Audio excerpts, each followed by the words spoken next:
Mnamo Disemba 2007, star wa soka wa timu ya taifa ya Argentina, Lionel Messi, akiwa na umri wa miaka 19, alipiga picha za kalenda ya hisani ya taasisi ya Umoja wa Mataifa UNICEF, ambapo taasisi hiyo ilifanya mashindano ya bahati nasibu katika kitongoji cha Roca Fonda huko Mataro nchini Hispania, ambapo mshindi alipata nafasi ya kupiga picha katika uwanja wa Camp Nou akiwa na mchezaji wa timu ya Barcelona. Cha kushangaza, familia ya Lamine Yamal iliishi katika kitongoji hicho, kwa hiyo walijiandikisha na walishinda bahati nasibu. Picha hiyo iliyopigwa na Joan Montfort ilimwonyesha mtoto wa miezi 6 akiwa ndani ya beseni la maji akiogeshwa na Lionel Messi, na kilichoshangaza umma ni kuwa mtoto huyo ni Lamine Yamal, kijana tegemezi wa timu ya taifa ya Hispania atakayechuana na timu ya Argentina tarehe 19 Julai 2026 katika fainali za kombe la dunia. Picha hiyo ni moja ya picha zinazovutia zaidi katika ulimwengu wa soka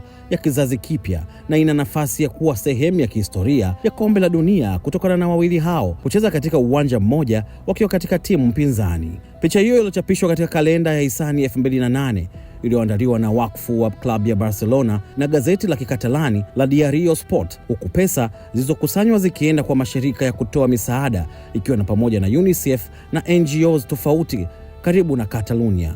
Wachezaji wa kikosi cha Barcelona walipigwa picha pamoja na watoto. Mamia ya familia zilishirikiana na mpango huo kwa miaka kadhaa, na picha nyingi sasa zimesahulika nje ya familia za watoto ambao wamehifadhi kumbukumbu za kibinafsi. Picha za Yamal akiogeshwa alipokuwa mdogo pamoja na picha nyingine kadhaa, ikiwa ni pamoja na nyakati ambapo Messi anaonekana akimbeba Yamal akiwa amefunikwa na taulo, na nyingine ambapo mama yake Sheila Ebana anamsaidia kumwogesha mtoto wake, zimesambaa kwa kasi kwa sababu ya kuchapishwa kwenye mitandao ya kijamii na Mounir Nasarawi, baba yake mzazi Lamine Yamal, na nukuu, mwanzo wa magwiji wawili. Hapo zamani hakuna mtu ambaye angeweza kufikiria kwamba mtoto huyu angekuwa kama alivyo leo, na hakukuwa na njia ya kujua Messi atakuwa nani kwa nyakati za sasa. Joan Montfort, mpiga picha aliyepiga picha ya Messi akiwa na Yamal, alisema katika mahojiano na The Athletism.